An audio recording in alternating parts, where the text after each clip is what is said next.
ഞാൻ ഞാൻ നല്ലൊരു ഭാര്യയല്ലേ? നീ അടിപൊളിയല്ലേ? എടോ, അവർക്കൊക്കെ നിന്റെ ശീലങ്ങൾ മനസ്സിലാക്കാൻ സമയമെടുക്കും, അത്രേ ഉള്ളൂ. അല്ലാതെ നിന്നോട് എന്ത് ഇഷ്ടക്കുറവ്?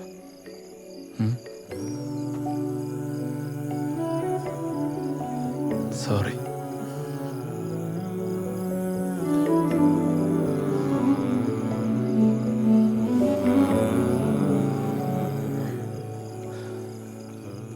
നമുക്കേ പെട്ടെന്ന് തന്നെ വീട് മാറാം.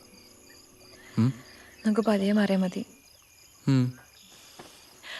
എനിക്കൊരു വള വാങ്ങിച്ചു തരുമോ? വളയോ? ആ, ഒരൊറ്റ വള. അതെന്താ ഇപ്പൊ പെട്ടെന്നൊരു വള? അതെന്താ, കാര്യങ്ങൾ ബോധ്യയിലെ ബാനൽ വള മേടിച്ചിടാൻ പറ്റുന്നുണ്ടോ? അയ്യോ, തമ്പുരാട്ടി ആഗ്രഹിച്ച വള നാളെ തന്നെ കയ്യിലിട്ടരും പോരെ?